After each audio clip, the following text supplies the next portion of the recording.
RNA interference का मतलब है दखल करना। ये कैसे एप्लीकेबल है प्लांट क्रॉप्स में नेमेटोड्स के इन्फेक्शन को या किसी कीट के इन्फेक्शन को बचाने में।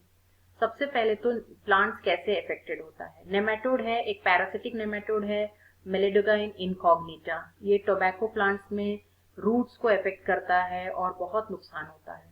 पैरासिटिक कैसा है, ये अपना सलाइवरी सेक्रेशन प्लांट्स में डाल के पोषण खींच लेता है, न्यूट्रिएंट्स खींच लेता है। तो इसको हम इस पैरासाइट को रूट नॉट नेमेटोड्स भी बोलते हैं। डिजीज का नाम है रूट नॉट डिजीज, ऐसे नॉट्स बन जाते हैं। ये नेमेटोड है, ये उसका यंग वन है, जुवेनाइल स्टेज बोलते हैं। तो एग्स देता है तो ये लार्वे हैच होते हैं। इफेक्ट क्या होता है, प्लांट बहुत कम ग्रोथ दिखाता है, स्टंटेड ग्रोथ, जल्दी मुरझा जाता है और उसमें और बीमारियां भी हो जाती हैं। तो इसका अप्रोच क्या है कि इस इन्फेस्टेशन को रोकने के लिए आरएनए आई इंटरफेरेंस करके एक स्ट्रैटेजी होती है टेक्नोलॉजी बेस्ड, उसको अपनाते हैं। क्या है RNA interference? Actually RNA interference एक नेचुरल बायोलॉजिकल प्रोसेस है जो हर ऑर्गेनिज्म में होता है, यूकैरियोटिक ऑर्गेनिजम्स में होता है। एक तरह का सेल्यूलर डिफेंस है, सेल के लेवल पे अपने आप को डिफेंस करने का एक मैकेनिज्म है। इसकी नॉलेज मिली तो साइंटिस्ट ने आरएनए इंटरफेरेंस को एक अच्छा स्ट्रैटेजी बनाया बहुत सारी बीमारियों को रोकने का, इंसान में, ह्यूमन में, और ऐसे पौधों में इन्फेक्शन रोकने का। तो उससे पहले कि हम स्ट्रैटेजी अपनाएं, समझें, पहले समझ लेते हैं प्रोटीन कैसे बनता है। प्रोटीन बनता है दो स्टेप में, ट्रांसक्रिप्शन और ट्रांसलेशन में। ये आपको डिटेल पता होना चाहिए क्योंकि ये सारी चीजें इसके लिए बहुत इंपॉर्टेंट है। बट शॉर्ट में कि एक डबल स्ट्रैंडेड डीएनए जो है, ये दोनों स्ट्रैंड में से एक ही स्ट्रैंड कोड करता है और एक स्ट्रैंड जो है टेम्पलेट कहते हैं। जो कोडिंग स्ट्रैंड है वो हट के जो टेम्पलेट स्ट्रैंड है उसमें से एमआरएनए बनता है, ट्रांसक्रिप्शन बोलते हैं। क्योंकि जो कोडिंग स्ट्रैंड है उसका इंस्ट्रक्शन एमआरएनए में अगर आना है तो दूसरा स्ट्रैंड को कोड करना है, ट्रांसक्राइब करना है, तब जाके वो सेम टू सेम इंस्ट्रक्शन आएगा जो कोडिंग स्ट्रैंड में है। सिर्फ थायमिन की जगह यूरैसिल होगा और उससे तीन तीन लेटर वर्ड्स कोडोन होता है, जेनेटिक कोडोन होता है, उससे प्रोटीन बनती है। कैसे बनती है देखिए, ट्रांसक्रिप्शन में न्यूक्लियस से आया एमआरएनए बाहर, साइटोप्लाज्म में आया, राइबोसोम में अटैच हुआ, राइबोसोम में अटैच होता है, राइबोसोम फैक्ट्री खड़ी होती है, अटैच होता है, और इसमें जो लिखे हुए इंस्ट्रक्शंस हैं वो एक एक करके अमीनो एसिड्स लेके आता है। इसी को प्रोटीन बनना बोलते हैं। तो अगर हमारी नॉर्मल प्रोटीन बननी है तो एमआरएनए बननी चाहिए, एमआरएनए ही इंस्ट्रक्ट करेगा, राइबोसोम में ट्रांसलेट करेगा। तो अगर हमको इस नेमेटोड में भी प्रोटीन बन रहा है जिसकी वजह से वो प्लांट को पैरासाइट कर रहा है, पैरासिटिक नेचर उसका इसलिए है कि उसके में जो प्रोटीन बन रही है, हमको वो प्रोटीन बनने नहीं देना है ताकि वो प्लांट को इन्फेक्ट ना कर सके। मतलब हम उसकी एमआरएनए को साइलेंट करने जा रहे हैं, जीन साइलेंसिंग भी बोलते हैं। आरएनए को जीन साइलेंसिंग मैकेनिज्म भी बोलते हैं। तो हम क्या कर रहे हैं, नेमेटोड से वही जीन आइसोलेट करेंगे जिसमें उस प्रोटीन बनने की क्षमता है। तो हम एमआरएनए लेंगे, डीएनए नहीं ले सकते क्योंकि डीएनए में नहीं चाहने वाले सीक्वेंसेस भी होते हैं जिसको इंट्रॉन्स बोलते हैं। तो हमको सिर्फ एमआरएनए लेना है, एमआरएनए से वापस सीडीएनए बनाना है क्योंकि एमआरएनए प्रोसेस्ड होता है, कोई भी अनवांटेड सीक्वेंसेस नहीं होता है उसमें। तो सीडीएनए बना, उसका सीडीएनए बना, फिर ये रिवर्स ट्रांसक्रिप्शन बोलते हैं। अब सीडीएनए की डबल स्ट्रैंड कॉपी बनेगी क्योंकि हमको दोनों स्ट्रैंड चाहिए। क्यों दोनों स्ट्रैंड चाहिए? क्योंकि हमको डबल स्ट्रैंडेड आरएनए बनाना है। आरएनए जब सिंगल स्ट्रैंडेड रहता है तभी वो कोड करता है, प्रोटीन को ट्रांसलेट करता है। अगर आरएनए डबल स्ट्रैंडेड हो गया तो वो नहीं ट्रांसलेट कर पाएगा क्योंकि वो बंद हो जाता है, उसका कोडिंग रीजन बंद हो जाते हैं। हमको वही करना है नेमेटोड में, उसका कोडिंग रीजन बंद करवाना है।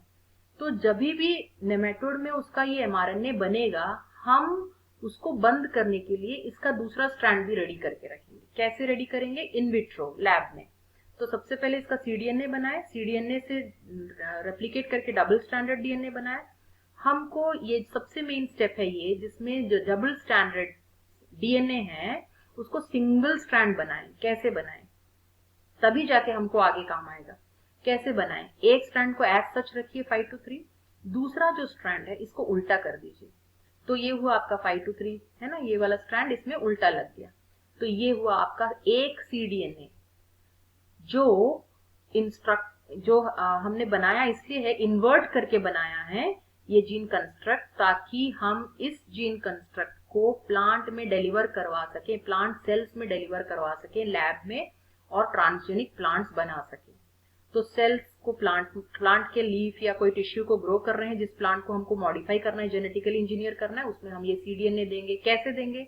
एग्रोबैक्टीरियम यूज करेंगे। हम एग्रोबैक्टीरियम का पूरा डिटेल पढ़ चुके हैं कि कैसे उसका टीआई प्लाज्मिड जो है, उसका टीडीएनए एरिया आराम से जीन डिलीवर करता है अपने आप। नेचुरल जेनेटिक इंजीनियर है। आप टीआई प्लाज्मिड का वीडियो देख सकते हैं अगर नहीं पता है तो। टीडीएनए ऑफ एग्रोबैक्टीरियम को हटा देंगे। डिसआर्म करना मतलब उसका वेपन छीन लेंगे जिससे वो प्लांट को इन्फेक्ट करता था। अब हम क्या दे रहे हैं वहां पे? हमारा नया कंस्ट्रक्ट दे रहे हैं, जीन जो हमने बनाया। तो ये कंस्ट्रक्ट दे रहे हैं, एग्रोबैक्टीरियम में वापस डाला उस टीआई प्लाज्मिड को, और जो प्लांट सेल्स हमने लैब में तैयार रखा है उसको थोड़ा सा इंजर कर लो और एग्रोबैक्टीरियम के साथ मिक्स कर दो। एग्रोबैक्टीरियम अपने आप प्लांट सेल्स को इन्फेक्ट करेगा और ये जीन उसमें डिलीवर कर देगा। ये सेल बन गया, ट्रांसजेनिक सेल बन गया। इसको हम कैलस के रूप में बड़ा करके नया प्लांट जनरेट कर सकते हैं, जिसको ट्रांसजेनिक प्लांट बोलेंगे। तो ये है मेन स्ट्रैटेजी कि कैसे आरएनए इंटरफेरेंस काम करेगा आगे चल के। इसमें इन प्लांट्स में क्षमता होगी कि जब भी नेमेटोड इन्फेस्ट करेगा इनको, वो उनके एमआरएनए को साइलेंट कर देगा। कैसे साइलेंट करेगा उनके एमआरएनए को? ये जीन करेगा वो काम। कैसे? आगे देखते हैं। अच्छा, इसके अलावा एग्रोबैक्टीरियम के अलावा वायरसेस के द्वारा भी डबल स्ट्रैंडेड आरएनए बनाया जा सकता है, लैब में बनाया जा सकता है। यहाँ तो प्लांट में बनेगा डबल स्ट्रैंडेड आरएनए इस जीन की वजह से। हम वायरसेस यूज करके प्लांट में बना सकते हैं। और एक है transposons are also sources of double stranded RNA, because हमारे शरीर में ट्रांसपोजोन्स होते हैं जिनको जंपिंग जीन्स बोलते हैं। हर यूकैरियोटिक ऑर्गेनिजम्स में होता है। तो मोबाइल जेनेटिक एलिमेंट्स भी बोलते हैं, जिसके में खुद क्षमता है डबल स्ट्रैंडेड आरएनए बनाने की। तो इनको भी यूज कर सकते हैं हम आरएनए इंटरफेरेंस के लिए। बट यहाँ पर हम एग्रोबैक्टीरियम यूज कर रहे हैं, डीएनए डिलीवर करेगा और प्लांट के अंदर डबल स्ट्रैंडेड आरएनए बनेगा। कैसे? मान लो ये प्लांट सेल है, आपने ये वाला जीन दिया, सीडीएनए दिया। आप यहाँ रीड भी कर सकते हो, मैंने जो समझा है। ये सीडीएनए दिया, ट्रांसक्राइब हुआ, एमआरएनए बना। एमआरएनए कैसा बना? दोनों रीजन का बना, तो दो स्ट्रैंड जुड़ा हुआ बना। और ये बहुत जरूरी है क्योंकि हमको डबल स्ट्रैंडेड आरएनए चाहिए आगे प्रोसेसिंग के लिए। तो ये क्या हो जाएगा? यहाँ से एक टर्न लेगा और ये हेयरपिन जैसा शेप ले लेगा। ये हेयरपिन शेप का डबल स्ट्रैंडेड आरएनए डाइसर नाम के एंजाइम जो प्लांट सेल साइटोप्लाज्म में होगा उससे कट जाएगा और छोटे छोटे टुकड़े बनेंगे। हमको ये टुकड़ा चाहिए, स्मॉल इंटरफियरिंग आरएनए। 20 से 25 न्यूक्लियोटाइड्स का ऑलिगो न्यूक्लियोटाइड ड्यूप्लेक्स होता है, जो पूरा आरएनए इंटरफेरेंस मैकेनिज्म चलाने में सबसे इंपॉर्टेंट रोल प्ले करता है। तो अगर हमको ऐसा ही आरएनए चाहिए तो हमको डबल स्ट्रैंडेड आरएनए बनवाना ही था, इसी के लिए बनवाना था। इसलिए हमने दोनों डीएनए स्ट्रैंड लिया ताकि हमको दोनों एमआरएनए मिले और डबल स्ट्रैंड बने। और इसके अलावा हम ऐसा ही आरएनए नहीं बना सकते हैं। तो ये था रीजन। अब ये जेनेटिकली मॉडिफाइड प्लांट में ऐसे ऐसा ही आरएनए आ गया, स्मॉल इंटरफियरिंग आरएनए आ गया। तो कोई भी जेनेटिकली मॉडिफाइड प्लांट जिसमें हमने ये जीन दिया वो ये बनाते रहेगा।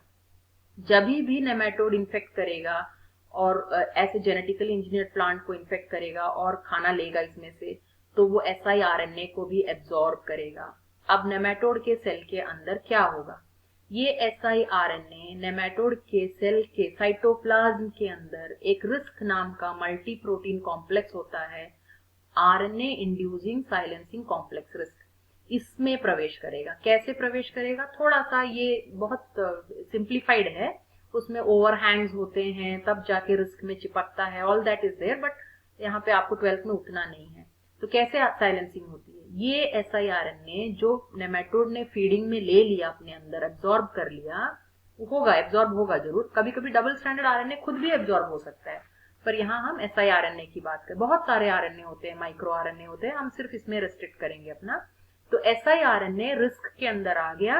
रिस्क ने जब उसको इनकॉर्पोरेट कर लिया अपने अंदर, तो इसमें रिस्क के अंदर हेलिकेज नाम का एंजाइम होता है। क्योंकि ये मल्टी प्रोटीन कॉम्प्लेक्स है, इसमें बहुत सारे प्रोटीन्स हैं, वो अलग अलग फैमिली के प्रोटीन्स है, उतना डिटेलिंग आपको नहीं है। हेलिकेज एंजाइम जो है वो इसके हाइड्रोजन बॉन्ड्स को काटेगा। ये देखिए, हेलिकेज एंजाइम हाइड्रोजन बॉन्ड को काट रहा है, तो दोनों स्ट्रैंड सेपरेट हो जाएंगे। हमको मतलब है एंटीसेंस स्ट्रैंड से, क्योंकि जो नेमेटोड का स्ट्रैंड आरएनए है वो सेंस है, वो प्रोटीन बनाने वाला है, हम एंटीसेंस से उसको मुंह बंद कर देंगे। तो ये जब काटेगा हेलिकेज एंजाइम तो ऑटोमेटिकली रिस्क जो है वो siRNA का एक स्ट्रैंड को नष्ट कर देगा। ये देखिए सेंस स्ट्रैंड को नष्ट कर देगा, it is getting digested, degraded. और जो दूसरा स्ट्रैंड बचा जो एंटीसेंस स्ट्रैंड है वो रहेगा रिस्क के साथ। जो रिस्क के साथ होता हुआ नेमेटोड ने अब जो अपना mRNA निकाला न्यूक्लियस से, उसकी प्रोटीन बनने के लिए mRNA आ रही है ना। इस mRNA को जाके ये इस पोर्शन ने कॉम्प्लीमेंटेरिटी से बेस पेयरिंग कर ली, क्योंकि आपको याद होगा स्टार्टिंग में मैंने बोला इसी के जीन को हम मॉडिफाई कर रहे हैं, तो इसलिए ये बना, इसलिए ये सेंस का एंटीसेंस हमने लैब में बनवाने की तैयारी की, तब जाके ये बना है। तो ये कॉम्प्लीमेंट कर देगा और ये डबल स्ट्रैंड हो जाएगा। एक हिस्से पे भी डबल स्ट्रैंड होने से ये काम नहीं करेगा। प्लस जो रिस्क है एंजाइम, उसके अंदर जो रिस्क प्रोटीन कॉम्प्लेक्स है उसके अंदर एक एंजाइम है राइबोन्यूक्लियेज एंजाइम, जो आरएनए को काटता है। राइबोन्यूक्लियस आरएनए को काटते, एज मतलब एंजाइम।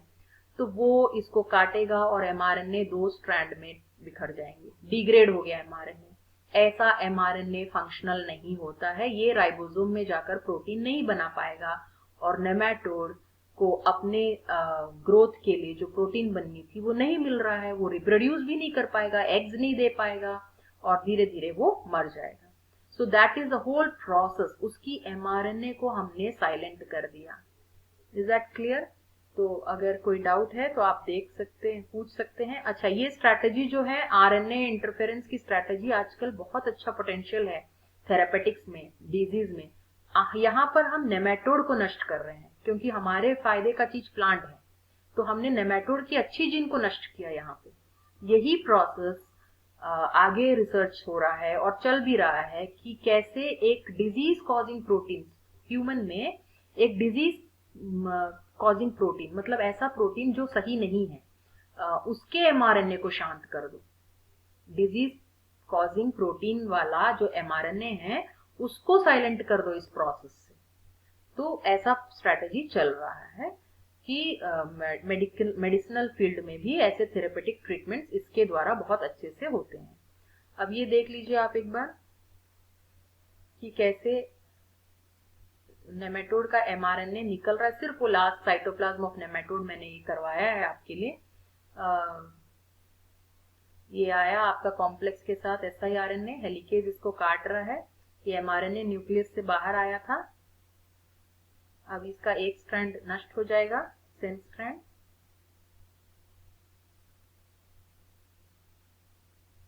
एंटीसेंस स्ट्रैंड इसके साथ बाइंड करके इसके बेसिस को बंद कर देगा।